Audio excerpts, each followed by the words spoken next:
Welcome back, America. You know, Newt, the last segment I asked you what is their program, and I want to catch myself. We know what their program is. It's the same old thing. It's American Marxism. I wrote a whole book on it. So they don't really want to talk about that, do they? They want to go back to what they always go back to. But is that going to work? Well, we don't have any evidence it's going to work. Look, you have a whole generation growing up which saw the government lie to it about COVID, and saw the government lie to it about Russia, saw the FBI being corrupted, and saw the lies about Afghanistan, etc. So you have over in a poll we do at America's New Majority Project, over 80% of the American people believe the government's corrupt. Now that's really dangerous in a free society. And what Trump is doing is he's taking on the corruption. And of course, if you're on the side that's been making money by being corrupt, you're not happy. So a lot of the people that are so-called observers, in fact, are opponents. Their goal is to defeat Trump. The district judges may be the worst because I think there is no constitutional basis for a district court judge to think that they can become an alternative president. And a lot of these decisions are absurd. And the founding fathers, you know, Jefferson eliminated 14 judgeships. He didn't impeach them. He just eliminated the judgeships, and they went home. And I think that we're moving towards a point where we may have to eliminate a number of district courts just to communicate that we're not going to tolerate dictatorship by judge. Oh, boy, I agree with that 100%. They could start with this guy Boasberg, who's completely out of control, but there's a real opportunity there. There's so many to choose from, but I definitely would.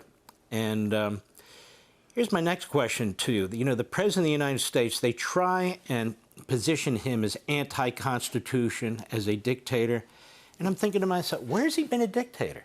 If a court rules, he follows it, even when the courts are being like dictators. Where has he violated the Constitution? I can't find it. Can you? No, and it's important to remember that the picture behind you of Lincoln, who may have been the best lawyer ever to serve as president, Lincoln said of the Dred Scott decision that it was not the law of the land, it was the law of the case.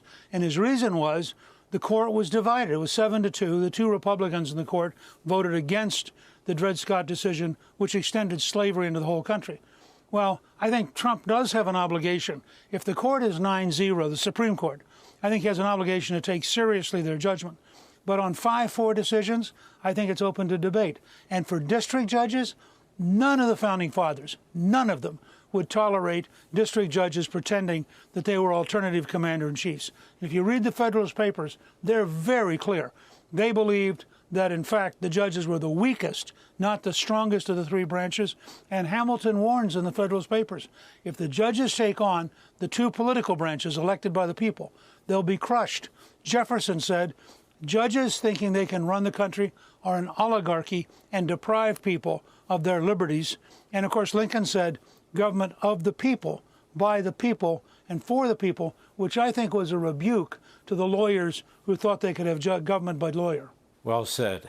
And you're right about Trump is on the side of Lincoln. The other side's on the side of Dred Scott.